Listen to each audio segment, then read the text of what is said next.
I have to say, when I did find you guys and find the academy, it was really a make or break moment. I was giving myself a month. I was going to give myself a month to try and figure out, if I could stay in this marriage, because it was that bad.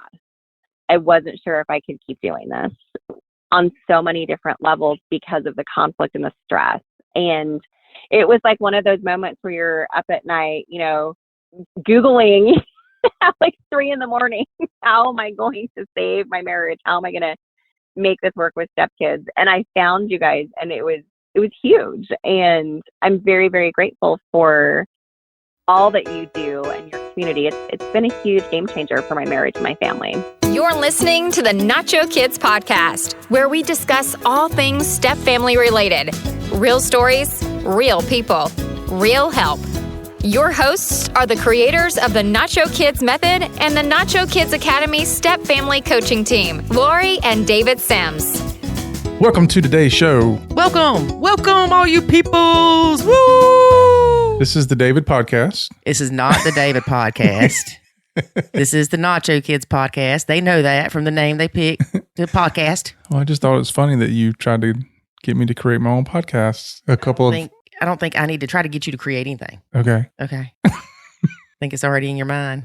David is right. Yeah, well, that's true, but I'm not going to do my own podcast. You keep me busy enough. All right, David, tell these wonderful people about the contest. The contest is we are trying to get as many reviews and ratings on the podcast as we can possibly get, because it does move it up the ladder and helps people to find it when they're looking for step family help. So if you want to know more about it, and there are some prizes. So if you want to know more about it, how to do it, how to get put into the drawing, go to nachokids.com/review. Again, nachokids.com/review. All the details are there.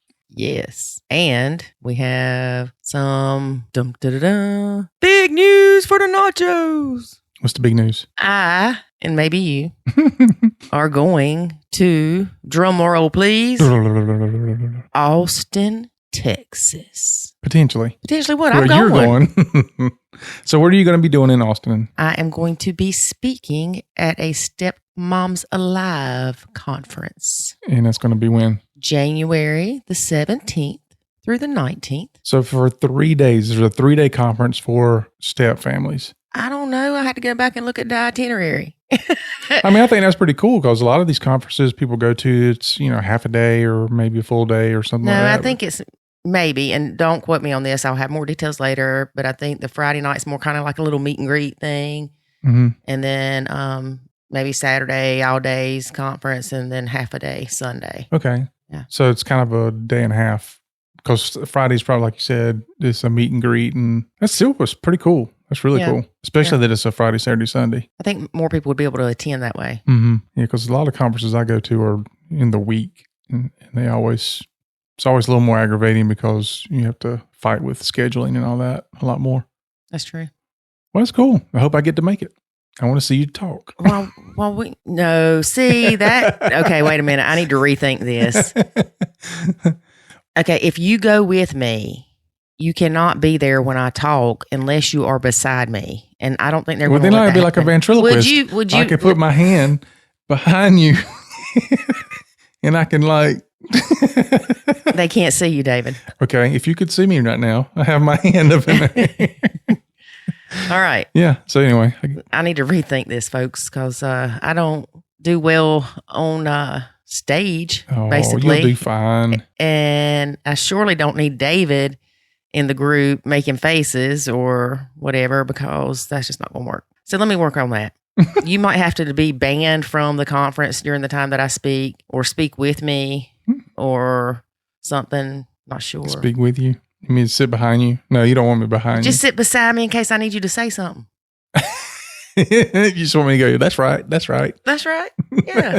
I can do that. Let me hit you every once in a while. There you go. That's what I need you for. Yeah, your signature move. The thud. That's right. Yeah, I'm glad you brought that up. I may want to rethink you going, crap, and I already asked baby daddy to switch weekends with me. Mm-hmm. Okay. All right. Speaking of which. It's the first time that I'm going to be asking him to switch weekends because I don't like doing that. It's not good. No. But you had asked me to watch your son, right? Yes. So that you could go. Yes. Which brings up a good point, because we had a conversation about this recently with another step parent about step parents asking or assuming that the other person will, help watch the kid.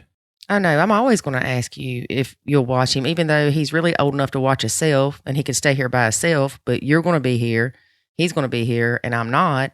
So I'm going to ask you if you mind watching him. Mm-hmm. He's not your kid. I shouldn't expect you to watch him. Amen? Amen? What if I said no? Then he'd have to go with me, or I'd have to cancel my plans. It's that You would simple. be mad at me? I might not be happy if I'd already made plans, but really, well, let me back up. I wouldn't have made plans without asking you first. That's true.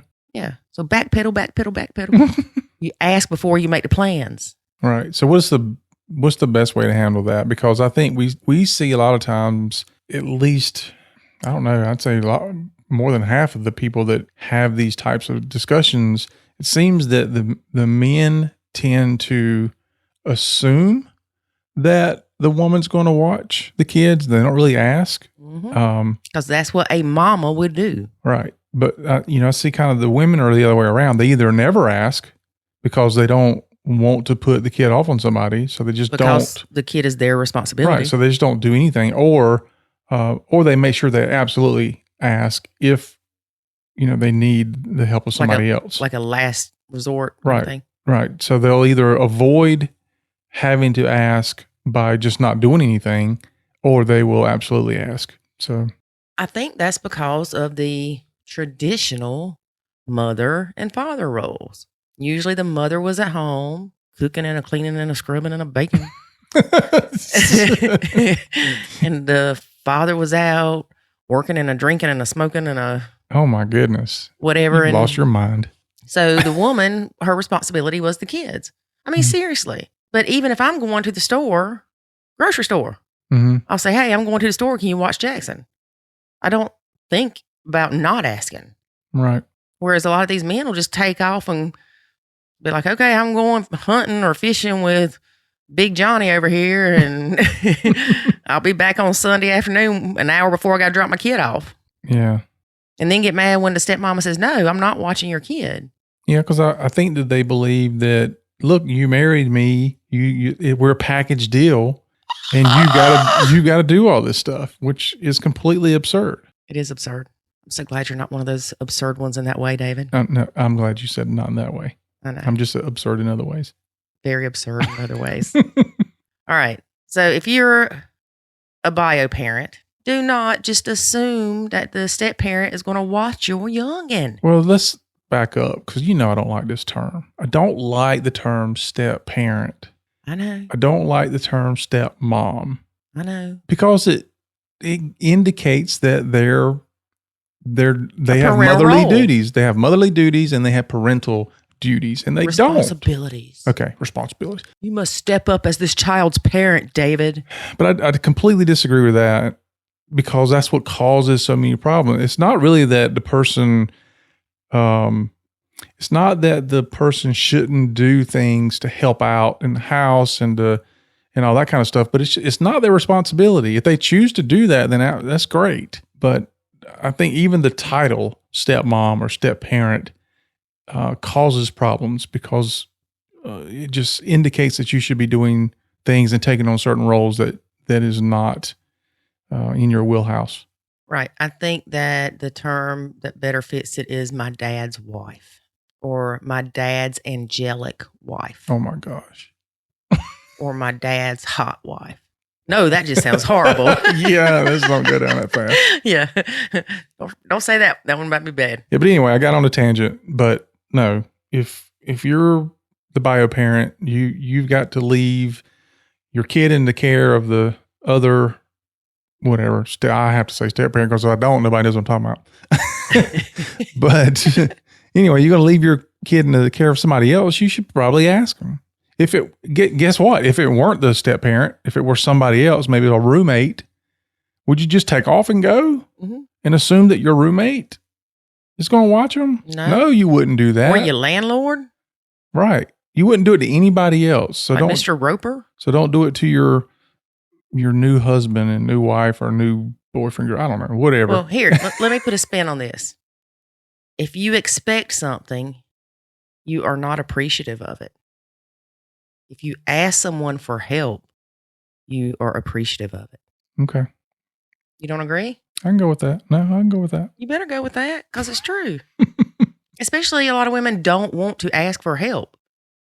So it's no, I can't go because I don't want to ask Big David to watch Little Johnny.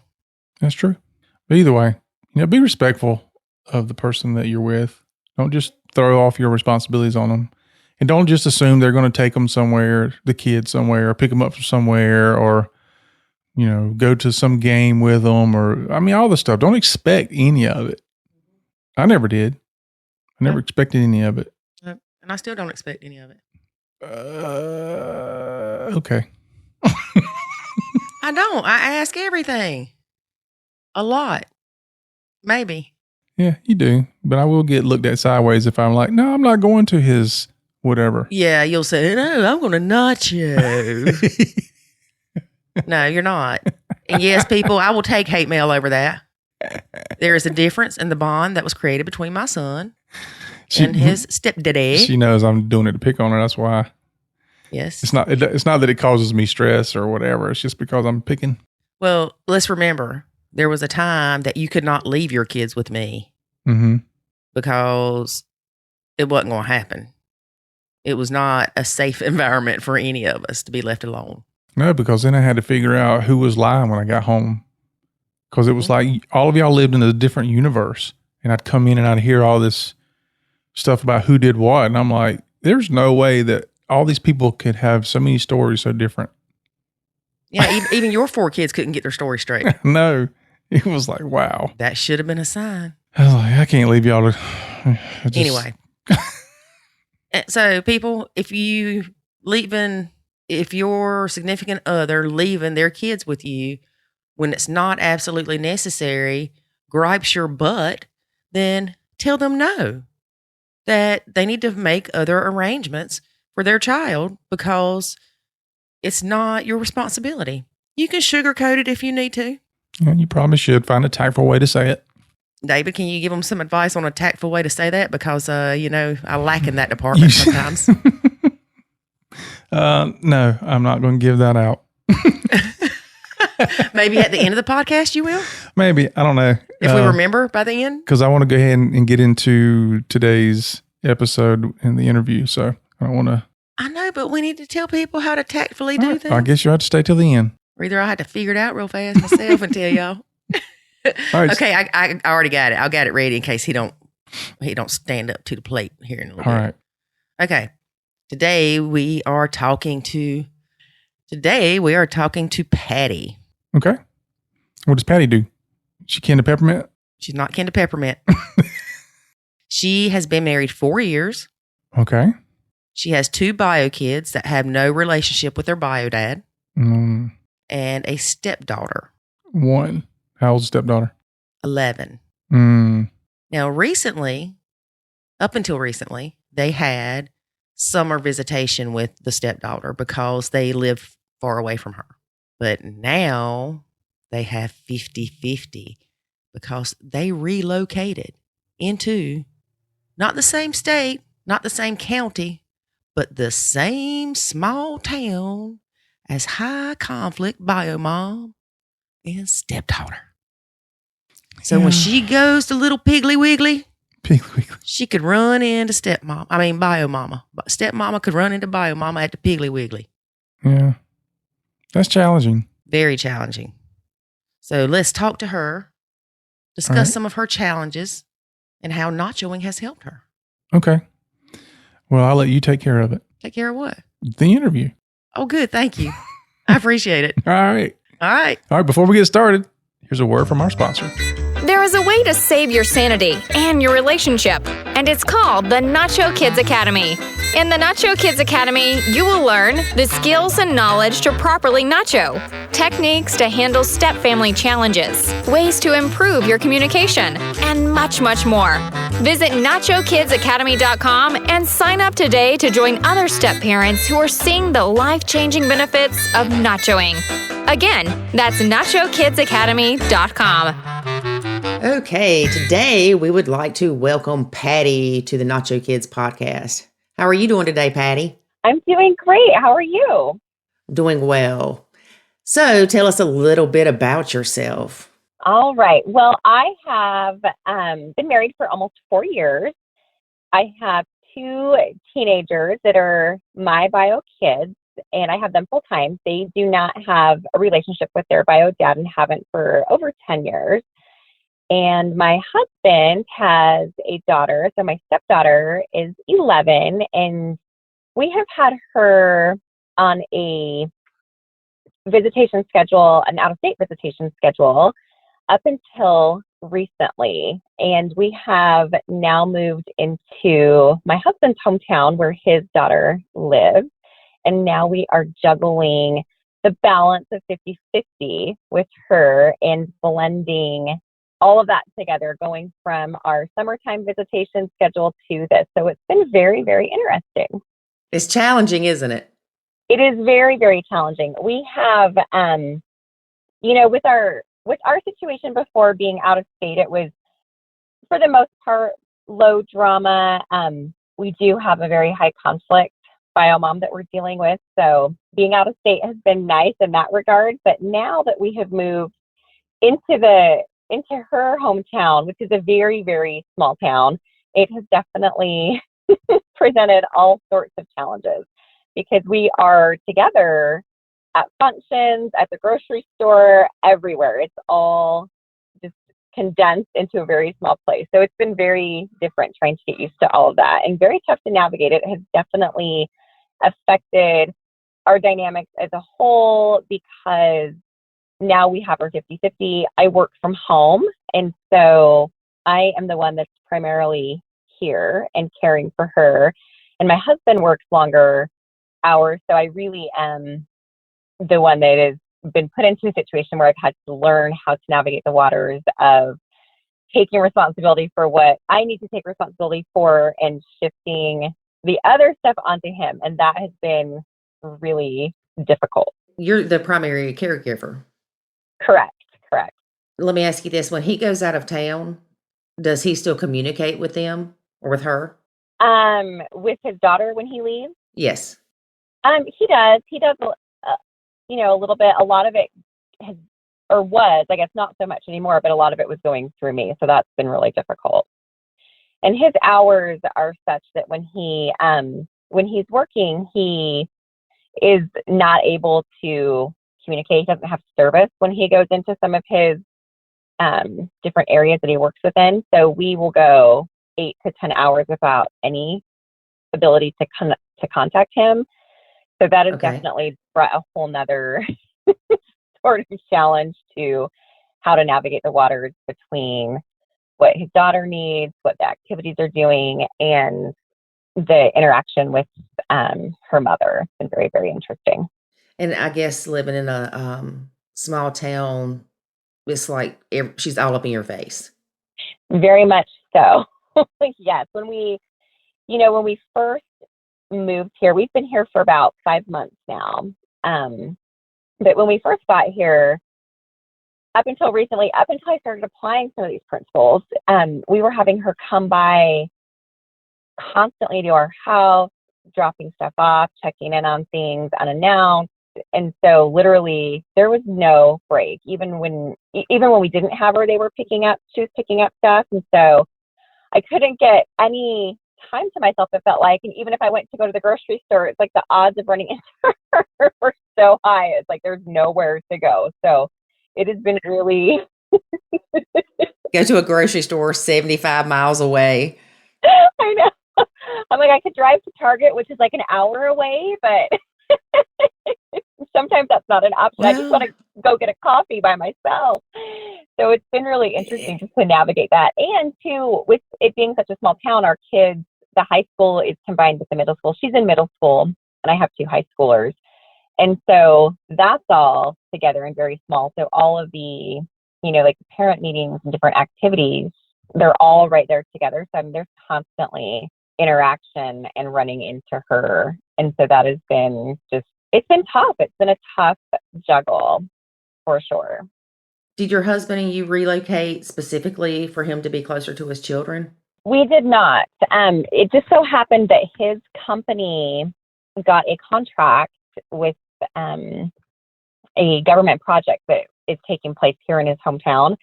And so because he's from here and he knew the area and has worked within the field here, he was their perfect fit. So it worked out really well because it's nice, you know, to be able to, for him to be able to be with her and have that interaction that she so very much needs, as does he.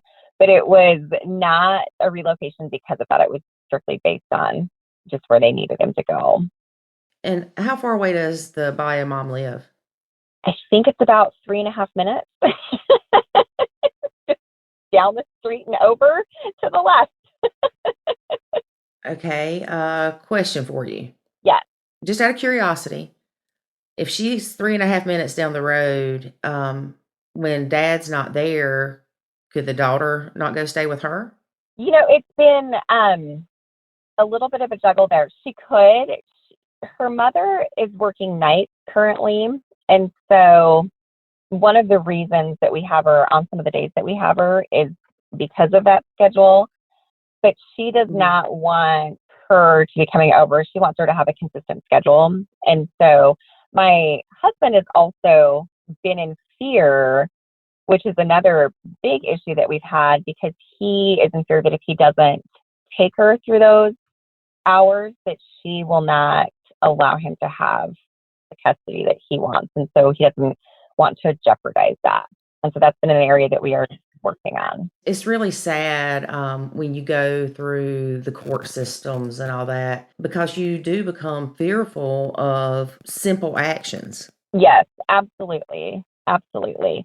And especially as a father, I've learned through him, there just is a lot of fear. There's a lot of fear. And I feel that he has a lot of guilt from being out of state for the last 4 years. And so a lot of that guilty fear navigates his decisions, and it makes him terrified, really, to hold his ground. But that's all changing. We are working on that. That is a work in progress. And it takes time. It does take time, because he's got to rebuild his place in their life again. Yeah, absolutely. Absolutely. And, you know, it's been really interesting too for my kids, because they're so used to our schedule before, which was summer. We had her all summer, and then we alternated the holidays. And to then be thrown in the mix too of having their stepsister here, you know, 50-50 has been really interesting as well. Just kind of navigating for them. Where do they fit? How do they fit into this? What's the schedule? And she's, you know, younger than him. My sons are 15 and 17. So they're older and more independent. And so trying to shift the dynamics to having to be supportive and watching how that pans out has been a big adjustment for everybody. Oh, definitely. Definitely. One thing I will suggest to you is, do you have brothers and sisters? I do. Did y'all pick with each other and fight a lot? Constantly. Quite a bit. Remember that when your daughter and his kids start doing that, because that really is a fine line between bonding and what many people consider bullying. Yes, I love that. Yes. It's true. Some of my best memories are me and my sister fighting. I know. You know, it's funny. I spent some time with my sister and brother this week. I went back home to see my mom, and my sister flew in. We were all together, and still at our ages, we bickered and we talked about things, but it's great memories. And we talked about our childhood fights, and it builds a lot of character. And I think it's part of growing up. That's a great thing to remember. You know, it's important for them to do that. It's been tough too, I think, for all of us, because navigating the fact that my husband also wants his daughter to be comfortable, he gets really nervous when the kids start bickering and start fighting. And so it's a good reminder. I need to remember that and remind him of that, because they are going to fight. Siblings fight. That's what they do, and it's okay. It doesn't have to be bubble wrap. Yeah, and if you constantly pull them apart, they'll always be afraid to be together, because they'll get fussed at if they fight. Exactly. And it makes it, you're absolutely right, because it doesn't make them uncomfortable to even do anything together, because they don't want to get disciplined for fighting. They feel like they can't really be themselves and do the normal things that normal families engage in. So absolutely. Right. And with her being so young, she may never really bond with them, but you never know. They might take on the she's our sister role in the future. Right. I hope so. I hope that they can bond a little bit more and have that relationship. You know, they're working towards it. It's definitely a work in progress. And it's also important for me too, I think, to check my expectations of things, which I've learned so much through the academy, is, you know, having proper expectations so that I don't get let down all the time. And so I think learning to make sure and check in that my expectations of their relationship and what's going on is appropriate and realistic is super important and helpful. It is. And I've started saying, instead of lowering your expectations, just don't have any. Right. Yeah. And some people say, well, you have to have expectations. But think about this. If you don't have any expectations, you don't set yourself up for disappointment, you don't fuss at people as much or complain about them as much. But also, who are we to set expectations on other people? Right. And then if good things do happen, then we can be pleasantly surprised, right? Right. And I'm not saying, you shouldn't expect your child to not brush his teeth if he doesn't want to or anything like that. I mean, just logically. Mm-hmm. Yeah, I agree with that. I think that it's so true, because we set ourselves up for failure when we have these grand, high expectations. And most of the time, our expectations never in real life ever work out the way that we expect them to anyway. So why not eliminate all that hurt and stress and just let it be? I think that's so important. Yeah, I was talking to a lady the other day, and I reminded her that she needs to live in the moment.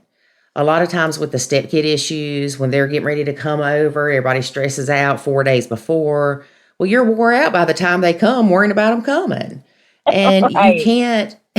you can't keep anticipating the bad that's going to happen because the stepkid's there, because you're not allowing good things to happen. Right. Yeah, all that wasted energy on the before. It is. When you can't control it anyway. Right. You have no control over it. But I'm telling you, it was so empowering to me to realize that my control was whether I responded to people or not, whether I engaged in conversation or not, whether I interjected myself in conversation. I had control of all that. And, it's kind of entertaining sometimes to sit there and just think to yourself, I'm just not even going to bother. It really is.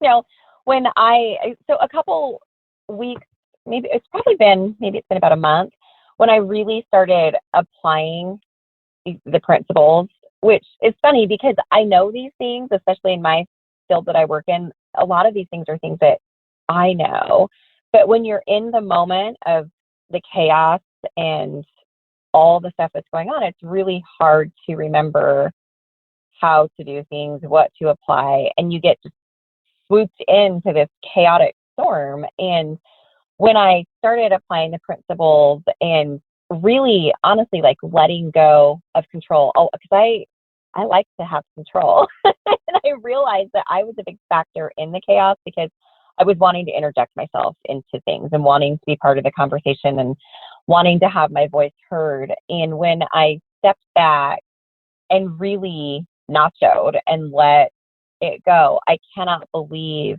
like the instant change that started to take place when I stepped back, dropped my expectations, and let things be and let my husband deal with it. I really was at a breaking point where it's like, I don't know if I can do this. I don't know if I can keep on keeping on, because this is not working. It was stressing me out. I wasn't sleeping. It was causing complete chaos. and it was starting to Mm-hmm. cause breakdown in my kids. And, you know, when I stepped back, it's been really fascinating to see how different it is, because I put it all back on him lovingly, of course. Like, I didn't just, you know, wash my hands of everything and walk away, but I kind of turtle stepped it. You didn't wake up one morning that you normally would take them to school and go, oh, by the way, I'm not taking your kids to school today because I'm nachoing. Right, exactly. You know, Although I would have liked to. can't just stop everything, you know? Yeah, exactly. You know, it was a process of probably, I think it took me about a good week, and there's still a lot of stuff that I'm working on and applying, but it took me a good week to really set the boundaries, which was huge, setting the boundaries. So in our situation, because of my husband's job, I was the one that was responsible for getting, you know, the kids to all their after school activities and doing all the things, because I worked from home. And the days that we had my stepdaughter, my boys are older, and so they're, you know, getting ready to drive, and they have friends driving, and so it's not as big of a deal. But for her, she's 11 and she can't get places. But the days that we had her and have her are the days that she had all of her extracurricular activities. And this girl is seriously in so much stuff. And for me, that's really hard, because I think it's overwhelming. But it's all the days that we have her, because her mom didn't want to have to take her. And so on the days that we have her, I was literally running from after school until 8 o'clock at night, or until my husband got home, taking her places. And it was impacting my business and affecting what I could do. It was starting to overlap into my kids, and it was chaos. And so I started applying the Nacho method by talking to my husband about it, really putting my boundaries down with work. Like, you know, hey, because I work from home, I am still working. I'm here physically, but I'm not available to do this. And I let him know that we've got to find an alternative, and that her mom was home. And so there was no reason why she couldn't take her to some of her activities. And I put it back on him, and I just told him I couldn't do it. These are my boundaries. I have to work. And I realized I was putting so much pressure on myself, making myself think that I had to do all that stuff, and realizing that I didn't. It was kind of profound. And what I did over a course of a week is just let him know, you know, hey, you've got to make arrangements for this, because I'm not available. And he did start working that out. And just by doing that, that was the first things that I did with the Nacho method. And that just completely shifted things. And it got him to where he was actually stepping in, and he was the one communicating with my stepdaughter's mother. And I let him engage in that and removed myself, because it's not my problem. I don't need to communicate with her. It's not my job. And so I let him take that over. And it was a huge, huge change. And so it's little things like that, learning my own boundaries, releasing the control, and letting him deal with it. And I've really stepped back from a lot of the stuff. I don't manage the homework. I don't manage her self-care. Of course, you know, I take care of her, make sure she has the things that she needs, but I've stepped back, and I'm not the one that hangs over her head and hovers on do your stuff constantly. And I'm not the one that's arguing with her on, you know, when she needs to shower and that she has to shower. I've let him step in now and manage all that. And just that release of conflict for me has been huge. It's really changed my stress level. And I realized that it shifted with my own bio kids, because they were seeing how stressed out I was and the conflict, and they were starting to be resentful about our time with her, because I was not in a good state and it was affecting them, and they were getting protective. And so just by doing like those simple little things, it changed our dynamics and our relationship in a big, big way. Now, did your husband give you any pushback? Did he just say, okay, I'll start doing everything? Are you reminding him of stuff? He did give me a little bit of pushback, and honestly, I have not fully laid out exactly like my grand plan of what I'm doing, because I do believe, and knowing my husband, that he would interpret it differently. And so I've told him, I'm trying this new method. Here's some of the things that I'm doing. And just like I'm turtle stepping the process and applying it myself, I'm turtle stepping, kind of involving him in what I'm doing. And so Right. there was a little bit of pushback because he was mad, and because I do for my kids, and so I should be doing for her. But in reality, he doesn't do any of the stuff at all. So I say, I'm like, you don't have a say in this, because I am their mom. I am their only full-time parent. They don't have another option. I am their mother. They're my children. That is your daughter. She is your child. And she has a mom who lives here, and that is her responsibility and your responsibility. And I will help if you need me to. If there's an issue and you guys can't work it out, I will be like the last case, scenario backup, but this is not my job to do this. And so there was a little pushback there. And, there's been pushback with a couple different things. But what's interesting is, by me kind of doing the broken record method and just telling it over and over again and holding my ground, he's starting to take ownership and do it on his own and not even involve me. And we just had last week a situation where she had a softball tournament that was in 2 towns away. It was a 45-minute drive. It was on a day that my kids had stuff. I was also working. And he came to me with the solution and just said, hey, she's got this game. I've already talked to her mom. Her mom can't take her. So I called the coach. The coach is going to pick her up from our house. Can you just have her stuff ready to go? And that was huge in my world. That is awesome. That is really good. And I know you see it in the groups and stuff, I'm sure, where the other half is pushing back so hard because they don't want to parent their kids. They want to push that responsibility off on somebody. And there is a difference in helping and taking over, or them just stop being a parent. Right. And I think it's really empowering for him to do that. It is. And when they shift to that, then it also, I don't know any other way to say this, but it makes them more attractive, because we hear all the time about women not thinking that their significant others are attractive because they won't even stand up to their kid. Right.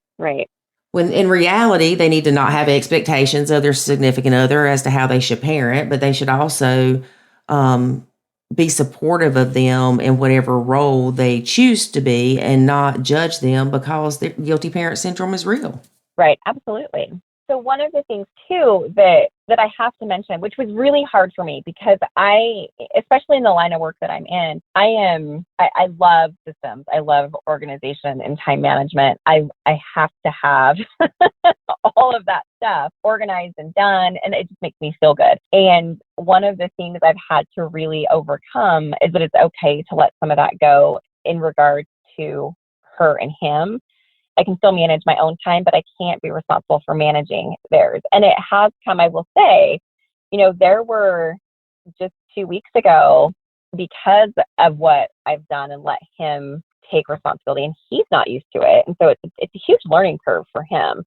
But we've had 2 events. We almost missed her band concert because his ex will not communicate with us. She relies on the daughter for a lot of communication. And so she did not let him know what was going on. And those are things that I typically manage and, forecast ahead of time. But I really tried to let him take that responsibility over, because it's his daughter, and he needs to step up to the plate.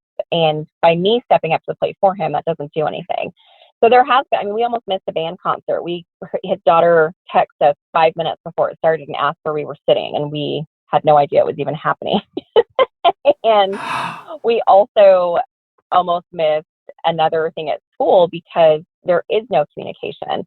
And I really had to allow it to happen for him to learn, hey, you've got to be proactive, because when it comes to my my kids, I do forecast. I do get on the school website. I do look at things, but I really needed to let him know, there's a lot going on here that you need to be aware of. And I can't manage this for you. You've got to do this. And it was tough and it was hard, but they were big lessons for him to learn too. And it's also in a way kind of validated, like I do a lot. I was doing a lot. I was doing way too much.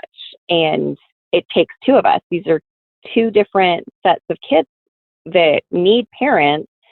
And our role, as he's their stepdad, is just like mine. Like, we're here to support and guide. We're not here to do all the parenting for the kids that are not our own biological children.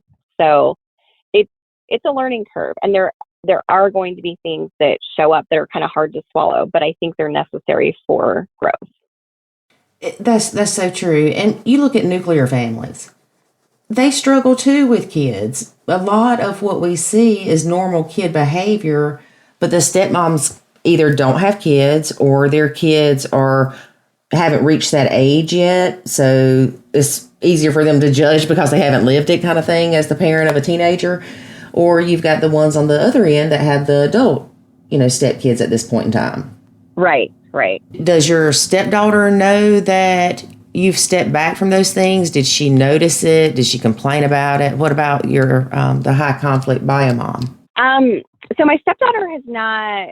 I don't think that she's really noticed. And for me, and what I feel is best, I haven't included her on. Like, I have not told her I'm doing this or anything because I don't think she would understand. She has. There wasn't. I'm really just saying, every time she asks me a question, I just say, talk to your father, call your dad, text your dad. I don't know, text your dad. And that's how I'm doing it, so that he's involved and I am out of it. There was one situation where she needed to have a parent call in and release her of her end of year stuff. And her mother had made it very clear in a very high conflict way that I am not allowed to be involved in anything to do with that. And she could not get a hold of her mom, and she could not get a hold of her dad. And so she was texting me, and I did let her know. I said, I would love to, I wish I could, but I'm not, I can't remember exactly how I said it. I'm not able to at the school, or however I worded it, to do that. You will have to wait. You'll have to wait to get a hold of your mom and dad. I'm sorry. And she said, that's okay. She wishes that I think it was authorized or something, is what I said to her. And that was really the only thing I think that she's kind of noticed. She has, that the conflict though between all the dynamics has been hard. She is aware that there is a lot of conflict with her mother because her mom includes her in group text messages where she berates me and does different things. So she's very aware of it. And I've just let her know that I'm not engaging. Like, I'm just not engaging myself. I'm not communicating. So she does know that part, but that's about it. Do you communicate with bio mom? Not anymore. No. I went through a really rough couple months with her where it was nonstop. And I felt really guilty about not having communication in case there was an emergency or something, just because of the dynamics of my husband's job and him not being able to be located and talk to us, for long stretches of time. But at this point, because it was so high conflict and it was so volatile, I have blocked her on my phone. I figure if there's an emergency here, the school does know that I'm available and they know how to contact me if they needed to, but I have completely cut off communication with her. I will not engage anymore because it wasn't doing any good. It was really awful and constant. And so I just don't engage. And I've also had to disengage myself from having my husband talk about it, because now that she's not able to access me, she is and was. It's not as bad. I will say it's not been as bad the last couple of weeks. But now it's like all the fuel is going back to him. So there's a lot of conflict. I have never seen this much conflict between them in the entire time we've been together. And I feel like part of that is because she can't access me anymore. So he's having to manage it and trying to put up boundaries there. He'll figure it out. They'll figure it out. They have to. Right. They do. And there's a lot of, stuff with just our custody agreement that has to be modified to fit what is currently going on and all that stuff. And there is a lot of conflict with all of it. And again, it's not my deal. It's not my problem. And so I can't fix it for them. And so I've decided to just step away because it is between them and they've got to figure it out. How quickly did you notice changes once you started nachoing? Within the first couple of days, after a first full week, there was a big change. It's amazing. I was blown away. I really was. I noticed the change first with myself, like the inner peace that happened when I really just let it go. Yes. And I just felt good, but I wasn't nagging my husband. I feel like I was nagging him a lot about stuff, and maybe nagging is not the best word, but probably to him, it felt like a lot of nagging because it was like a second I talked to him or could talk to him, there was just all this drama. And that's all that was being said to him was all the crazy stuff. And she's got to do this. She's got to do that. She hasn't done this. This happened. Her mom called. Here's what's going on here. And so we really weren't even talking to each other about anything other than that. And that was really sad and really difficult. And within a few days of applying some of this, like we started talking about other stuff and like engaging in normal conversations. And so that was a really big deal. It is definitely, it's really helped our marriage on all levels. Like we are reconnecting again. We are doing stuff together and not talking about the kids. And it's been huge. It's really been a big difference. It truly is life-changing. And I learned so much through my nachoing process.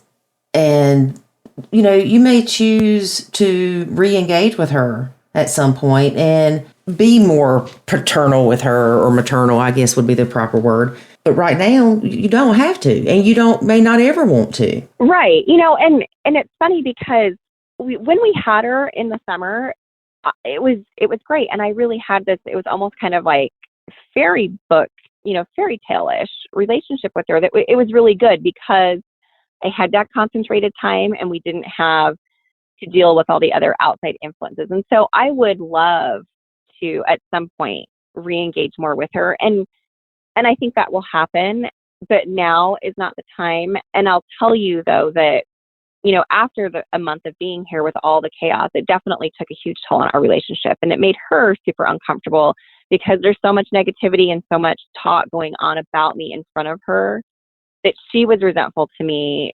She was mad at me. She was trying to decipher, who she's supposed to be loyal to, which is so unfair for a kid. It's ridiculous. And so I feel like, once the storm kind of calms and we get our systems back in place and our relationship kind of realigned within our own individual selves, I think that that's definitely something that could happen. And I would like for that to happen. And so I think that is a possibility. And I'm not completely disengaged from her either. There are still things that I do, but there's a lot that I don't. And it's been good for her though, too. I think it's been good for her. You do the things you want to do. Exactly. I do. And that's key. We should do the things that we want to do, and don't do things you don't want to do unless you are trying to help your significant other out of a bind, or, we always have to do something we don't really want to do. But for the most part, when it comes to these kids, they're not our responsibility. We don't have to entertain them. We don't have to do anything for them. They have parents for that. Right. Absolutely. And it's so freeing. Like truly, it's such a freeing process when we see that we can do that we can still be a step parent. We can still be a good step parent, but we don't have to be all the things. We can do the things that we want to do. And that's huge because when we do the things that we don't want to do, we're going to be angry and resentful anyway. And so that just adds to the chaos, especially if there's a high conflict situation. And so being able to really let that go and, like you said, do the things you want to do, it just is huge. It's a big deal. Right. It is. Did your significant other notice a change? He hasn't come out and said that he's noticed a change. He's not a big talker when it comes to this stuff, which is something that, which has made it complicated to deal through all this, because I don't think he has the tools to deal with it, and he doesn't know how to. But so without him saying a whole lot, he's just been happier and more involved as a father to her anyway. And so I take that as, I think he's recognized the things. He's also recognized that she does way too much stuff as far as activities and things like that. And he has put his foot down. So I think it's been eye-opening for him on lots of fronts, but he hasn't come out and voiced that. But I don't think he needs to. This is awesome because you get it. You've seen it. You've experienced it, how it can change things. And a lot of it is working on ourselves, looking at things differently, realizing letting go of control is not a bad thing, realizing what our purpose needs to be versus what people think it should be. And right. You're reaping the benefits of it already, which is great. That is so great. Right. Now, let me ask you this. You moved, how long ago did you say? 5 months ago? Yep. And you started nachoing about a month ago? I think it's been about a month, yeah. You are a very smart lady for looking for help so quickly and not waiting for a year down the road to where you have built all this resentment and anger and hurt, and the stepdaughters built the same thing and your husband's built the same thing. I'm so happy for you. Thank you. I'm really happy too. And I have to say, when I did find you guys and find the academy, it was really a make or break moment. I was giving myself a month. I was going to give myself a month to try and figure out, if I could stay in this marriage, because it was that bad. I wasn't sure if I could keep doing this on so many different levels because of the conflict and the stress. And it was like one of those moments where you're up at night, Googling at like 3 a.m. How am I going to save my marriage? How am I going to make this work with stepkids? And I found you guys, and it was huge. And I'm very, very grateful for all that you do and your community. It's been a huge game changer for my marriage and my family. I'm so glad, because that's why we do it. It just makes me happy though. And I'm glad that at 2:00 a.m. you somehow found us. I don't know what you were Googling. We had another lady that just joined the academy that we talked to yesterday on our Q&A coaching call. And she said the same thing. She was up at 3 o'clock in the morning and just did not know what to do. Teetering on, should I leave? Should I stay? Should I just pack my stuff and go? She's got a baby. And I'm really glad, and we're blessed that people find us when they desperately need us. Yeah. Yes. It's powerful stuff. It really, really is. And truly, I feel that when you really do apply the stuff, it works. It really, really does. And it's a matter of, releasing your own control issues and your own fear. And I think where I was at, I was just at, when you're at rock bottom, it can't get any worse. So, yeah. And that's where I was. And I hope that other people find this when they aren't at rock bottom, because it didn't have, if I would have known what I know now, it would have never gotten to where it was and where it did. And so I'm really excited and passionate about this and the academy and the Nacho method, because it works so well. It's sad that the rock bottom is where we were when it saved us too. But I also think that a lot of people don't realize how bad things are until they get to that point to really look for help. Yeah, I would agree with that. Yeah. Yeah. Well, you don't look for help when things are going good. Right. You don't. That is truth. Well, and it's not easy. I think a lot of people struggle with learning to keep their mouth shut and not interjecting and all that stuff. And maybe because I think a lot of these people are type A personality people that we seem to deal with. because we do want more control and be seen, heard, recognized, whatever, as a type A. Right. And it's hard for some people to let go of things and not interject. And so it's hard, and they don't want to put the effort into changing because they don't think that they need to change. They don't think that they're the problem. And it's not that being the problem is a bad thing.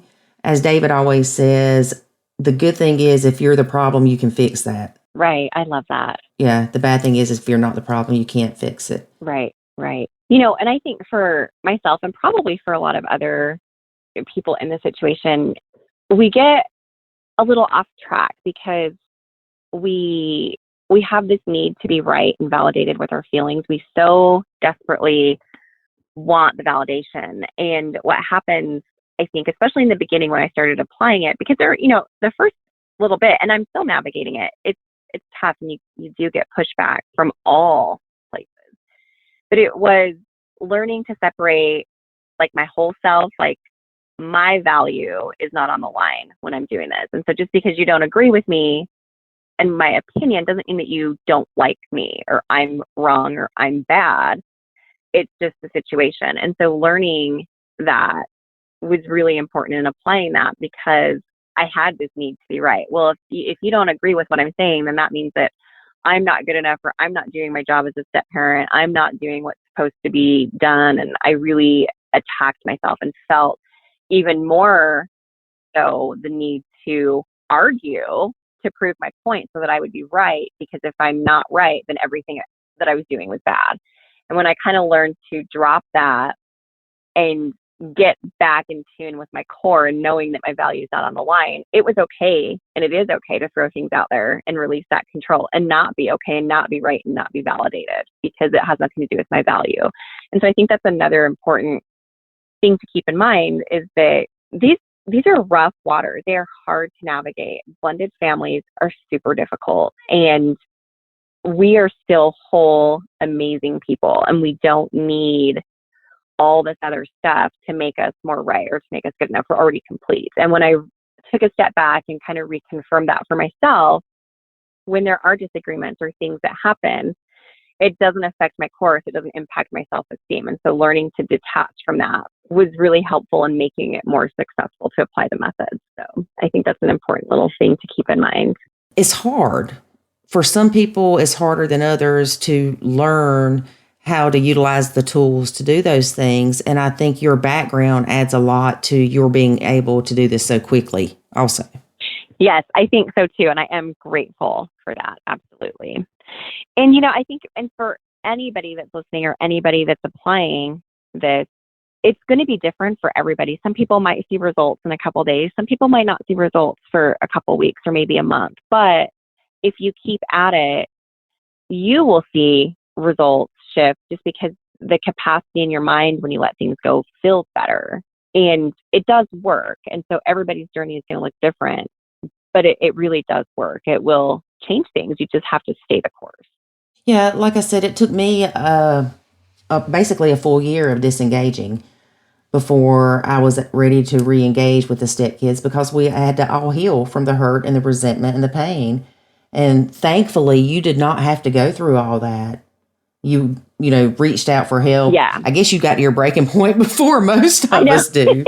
And you're like, okay, this is enough. You're 3 months in and the rest of us are 2 years in going, oh, well, maybe I should look for help. Right. Things don't seem to be going so good. All right, let's see. We try. That's all you can do. We all have to do the best that we can, and we have to laugh about things. And, Nacho Kids in itself is funny, if you ask me. It made us laugh that day to where it opened our eyes to a lot of things that resulted in us being able to help a lot of people too. And so Nacho Kids, it's funny. I think it's funny. They are Nacho Kids. I love it. And it works for a lot of different things.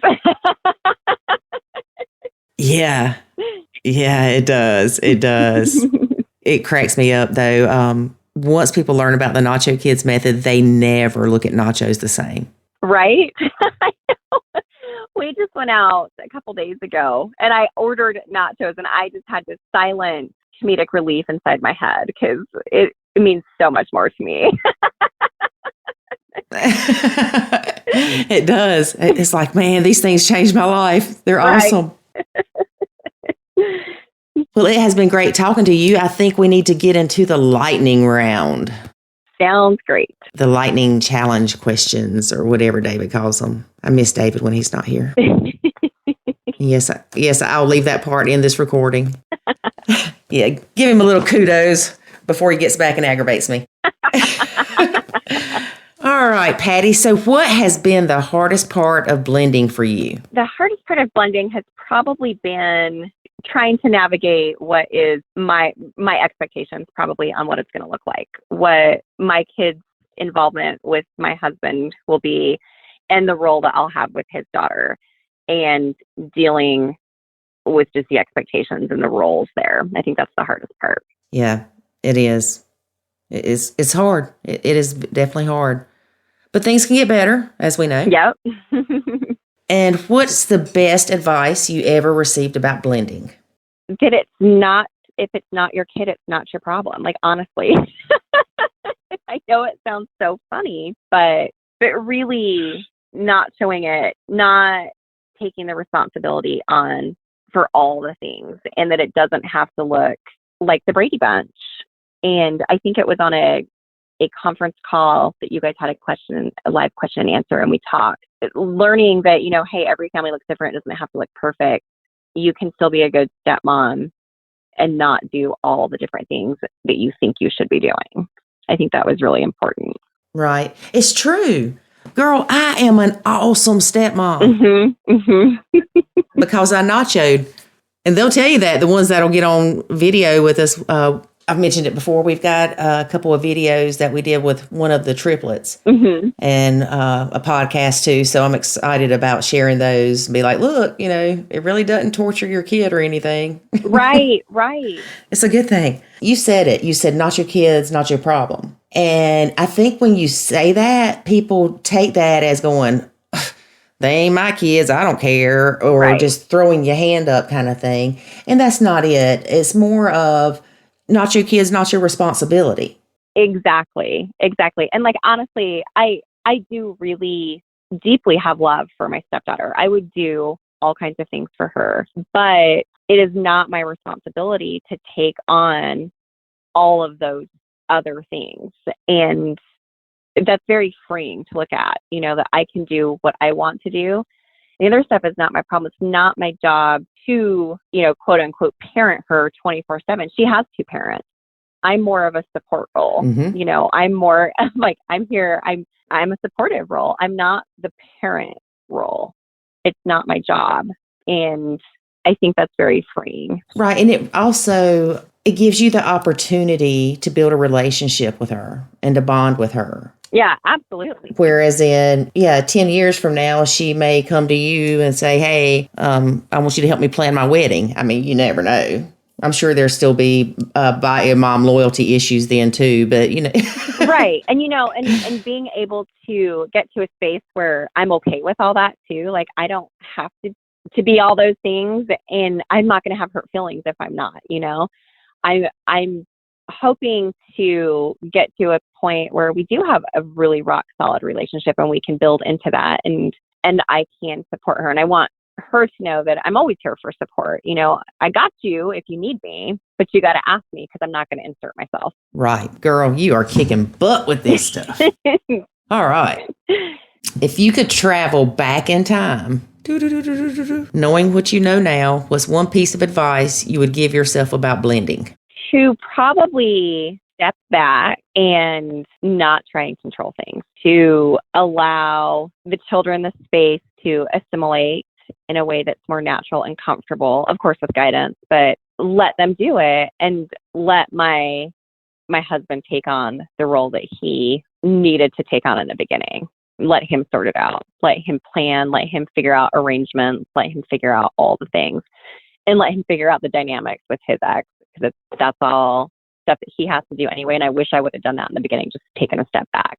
I'm thinking that probably a good way that we can phrase that to people is to stay in the dating mode in relation to the kids. Yes. Just because you married their dad doesn't mean that the dating mode for them ended. Right. That's a great way to look at it because it's so true. It's, when we were dating, I was, he still had to go take care of the things. He had to make the lunches, get her to school, get her to her practices, communicate with his ex. None of that was my job. And we all got along just great. And for some reason, I internalized it when we got married. Oh, now it's all my job. I'm just going to start doing all that, which is ridiculous. And it doesn't work. And I think that's the perfect way to do it. Go back to the dating phase, what it was like then. And it never fails that most stepmoms go in as gung-ho stepmom. They want to take over. They want that control. They want to set the foundation for the house themselves and, create the order and take care of everybody. It's in our nature. And then before you know it, everybody's mad at everybody because that's really not your God-given role yet. That's not your parental role as the stepmom. You can't force that bond to where coming in and doing those things isn't looked at negative. Right. Absolutely. Yeah. Come in like a drill sergeant. You will be in bed by 7:30 p.m. You will eat breakfast between 7:05 a.m. and 7:08 a.m. Yes. Yeah, I think that's how I came in. Yeah. Well, I think for me too, I run a pretty tight ship. I've been a single mom for years and years and years, running a household by myself with 2 boys. And we had it down. And then you enter in 2 other people into your space, one being a child. And yeah, and a girl. Yes, total different dynamics. And I just wanted to I took it on, and I took on a lot of stuff that wasn't mine to take on. And yeah, it doesn't work. Eventually it blows up in your face, sometimes sooner rather than later, but it'll blow up. And it blew up in mine, when we moved here and had her, started the 50-50. It blew up in my face. And so I wish I could have, woulda been able to do it differently. Wish you could have, woulda. Well, and even if you would have known about nachoing then, you may not have thought it was something that was necessary because you weren't struggling. Right. I do think that it presents a different, issue there because we were not struggling before. I mean, of course we've had some of our things as everybody does, but it wasn't a struggle.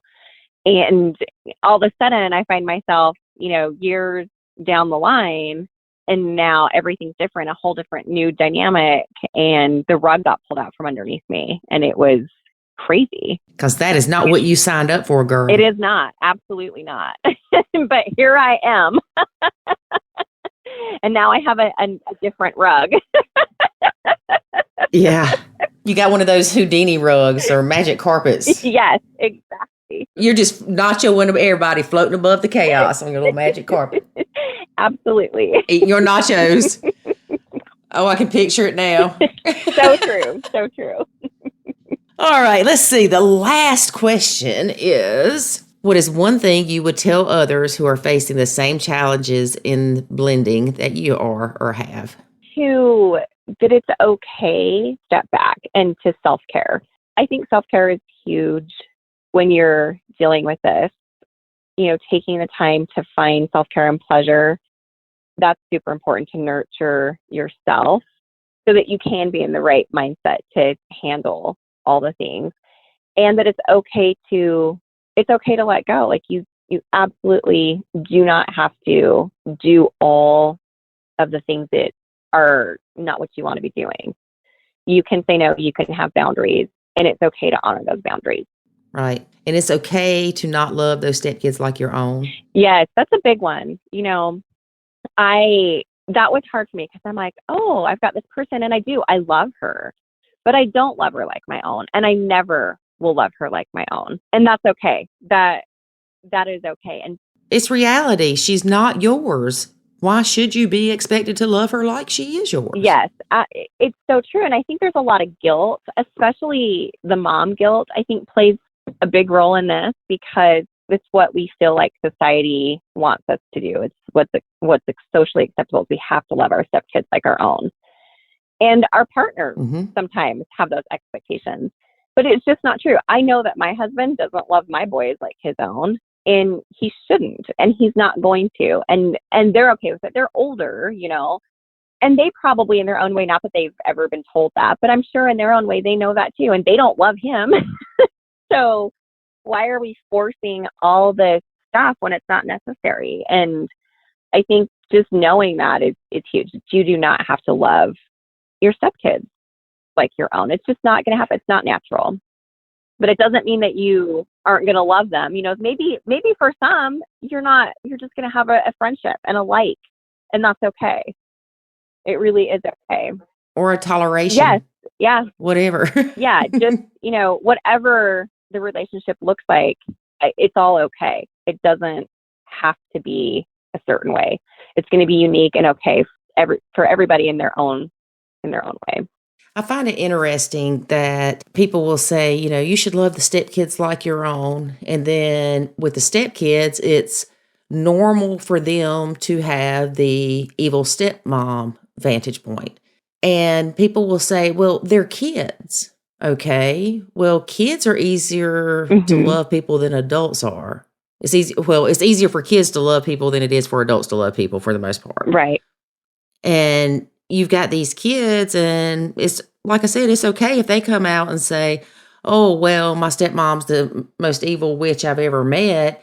But if we say, I don't like my stepkids, they get ready to hunt you down and burn you. Oh, I know it. It's so true.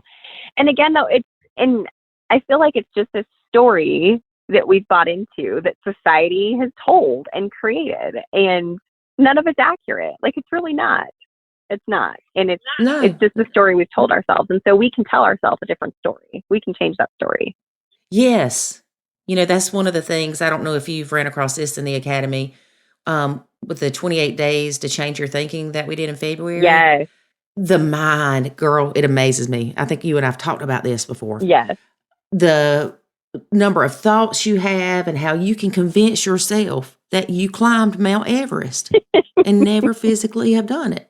And I think I've told you, I'm trying to think myself exercising a couple of times a day to see if that helps tone up my body any. But with the ADD, it kind of kicks me into, oh, I'm going to pretend I'm riding a bike in my head to, oh, squirrel, ant, bird, whatever. Yep, our mind is super powerful.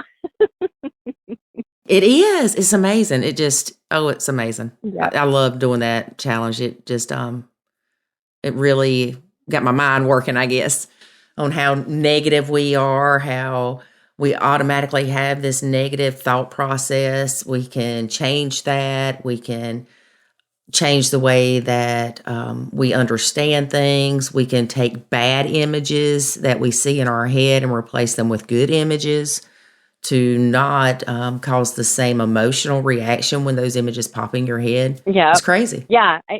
It's super powerful. And that's the beauty of it, though, too, is it is so powerful, and we can override all of the things that we want to change. We can shift the negative. We can change the different things. We can't ever change our actual physical circumstance, but we can change the way that we think about it. And when we do that, everything changes, and we have that control and that power. And how you let it affect you. If I could get all the time back that I spent mad about dishes, I'd probably have a good month. Yeah. I'm guessing. Yeah. We have to work on that. Not just in step families, but just as people, try to find the positive in things. You're not going to find the positive, looking for the negative, for sure. Right. Exactly. Well, again, we are very excited to have had you as a guest on our podcast. And since you're new into the Nacho Kids thing, then maybe we can plan on doing an update with you in, 6 months to a year or so to see how things are going. Absolutely. I would love that. I think that would be great. I look forward to that. And it's been a pleasure. Thank you for having me on. And again, I'm in so much gratitude for you guys, because you really have, you changed the dynamics and the direction of my marriage with your principles and methods. So I really have a lot of gratitude and very, very thankful for you guys. Oh, that's so sweet. You're so very welcome. And thank yourself, girl. Pat yourself on the back because you're doing the work. And we know that's harder than it seems sometimes. It is. Thank you. And it's great. It one of the best things I think is knowing that there is a community where other people are going through the same steps, so you're not alone. And that feels really good. So thank you for everything you've created. Really, really appreciate it. Well, thank you. We've learned that Facebook is not the best way for us to try to teach our method when we've got 4,000 people trying to tell us that we're doing it wrong. So, the Academy definitely has its benefits, and I'm so glad that you joined it instead of just joining a Facebook group and trying to piece it together yourself, because you learned straight off the bat how to do it properly. There's no changing the bad habits that you thought were actually a good thing to do, to step back, Right. Yeah. No, it's the Facebook group is there, and it's great. But if you really want the change and you want to know how to do things properly and not have all the influence of all the other stuff going on with everybody, then the Academy, the group, that's where you want to be, is in the group space for sure. Yeah. And we like it there. I do. I think it's pretty nice myself, but I'm a little partial to it. But thank you again, Patti, for being on our podcast. And we look forward to talking to you soon and learning how your journey has gone. Great. Sounds great. I look forward to it. Thanks so much. Thank you. Bye-bye. Bye-bye. David, you did great during that interview with Patti. I know. I was so quiet and well behaved. I know what happened. It's almost like I wasn't there. I know. I was shocked. I'm so proud of you. Look, I can't be in every interview. I know. Sometimes the world has to go on without you. Yeah. As crazy as that sounds. I know. All right. So you ready for my tactful recommendations? I want to give my tactful recommendation first. All right. Okay. So let's pretend that I want to go to a Pampered Chef party. Okay. And I've got little Jackson, and it's my weekend with him. He's not at his dad's that weekend. That's a better way to say that. And I come to you and I say, here's the tactful way, y'all. You ready? Mm-hmm. My dearest David, no. Of which my love hangs upon your heart.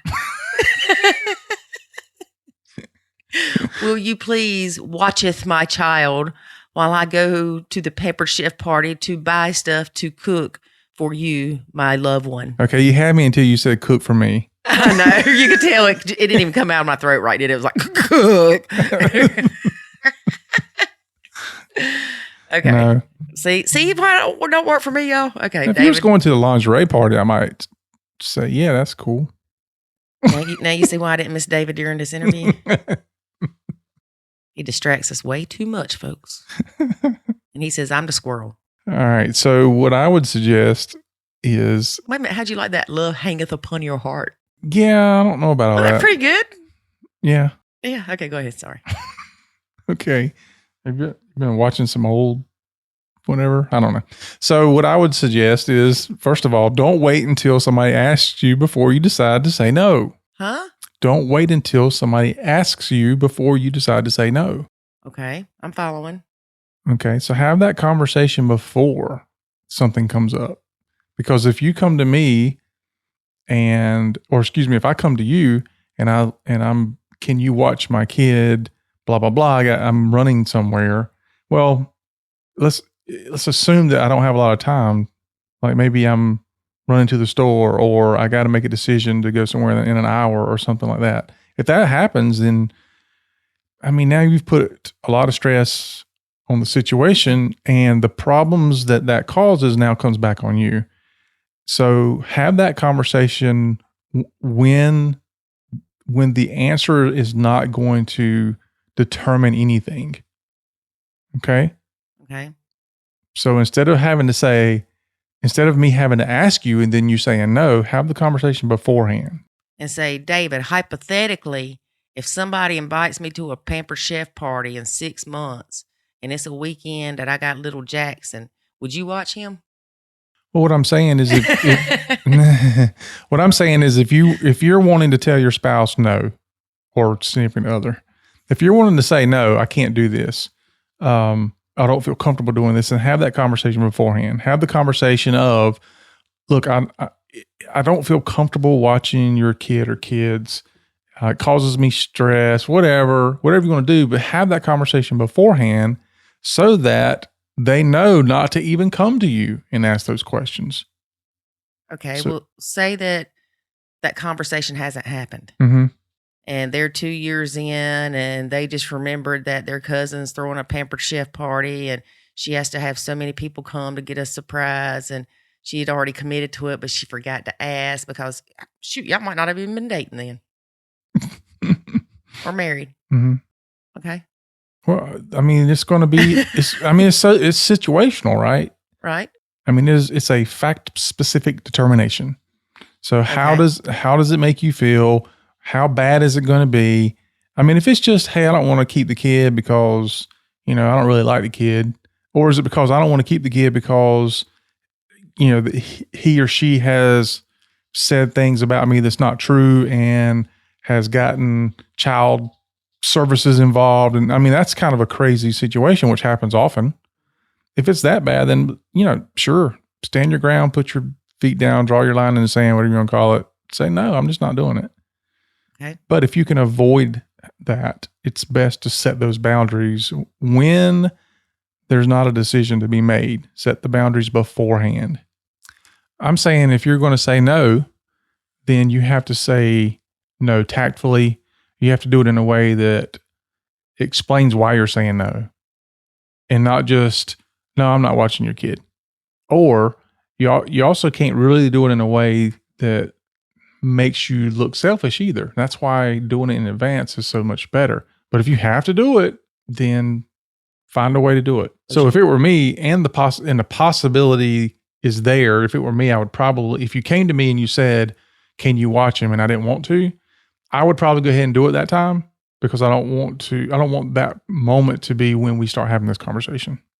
So I would watch him. And then after that, I would say, okay, we need to talk about this. I watched him today and I have to tell you that, I'm not comfortable doing that. And this is why, or whatever. But I would watch him at that moment or for that one time and then have that be the kind of the jump off for having the conversation. So let's talk a little bit about what we just talked about. About your interview? Yeah. All right. Yeah. With Patti? Yes.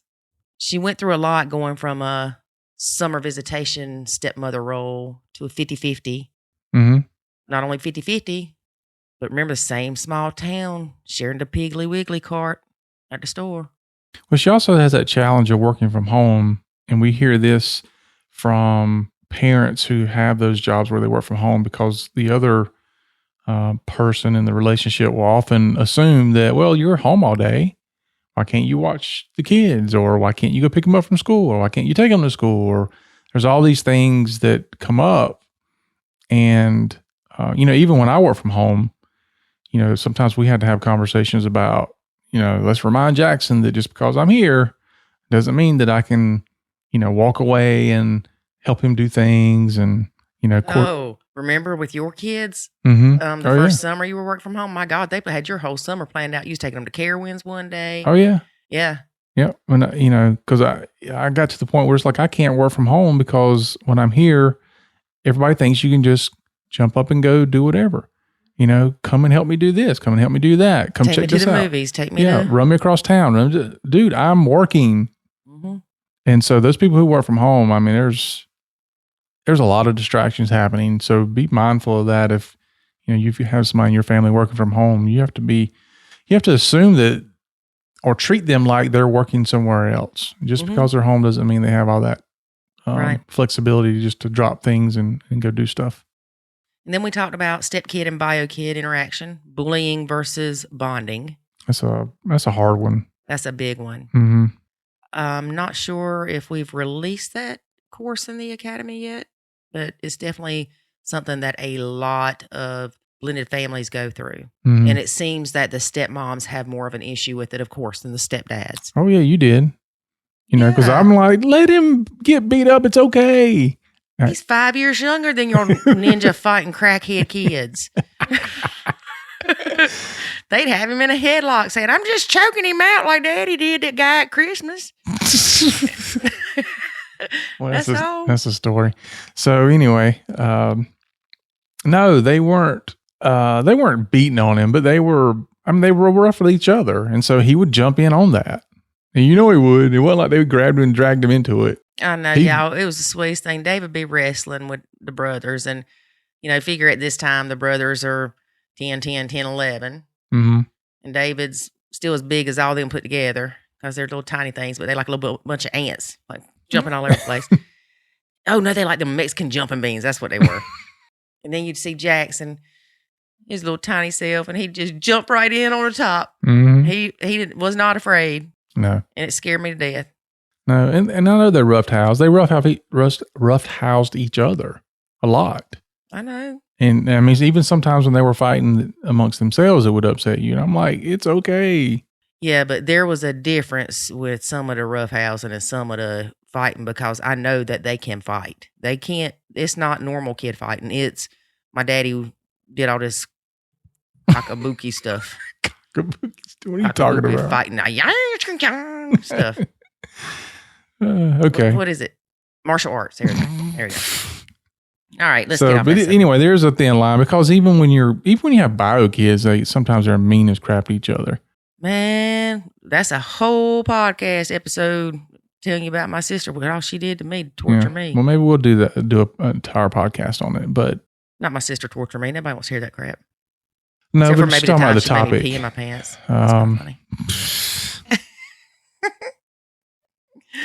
All right, so y'all ready to move on to the next thing? Patti has learned to let go of control, stepping back so the bio dad can step up. Mm-hmm.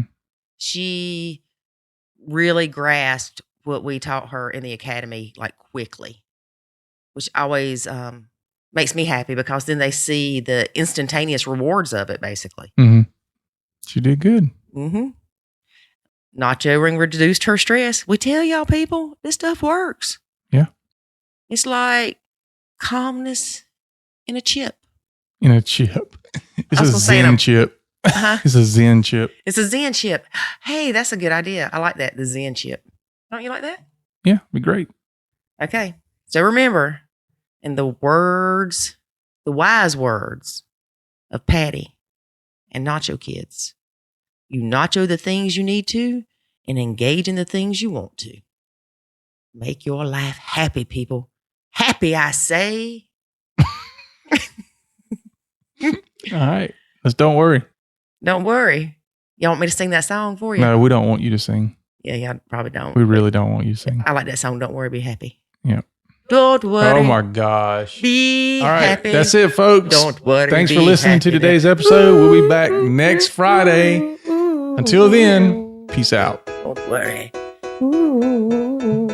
Be happy. Thanks for listening to this episode of the Nacho Kids Podcast. Find us online at nachokids.com. Until next time, remember, life is good when you nacho.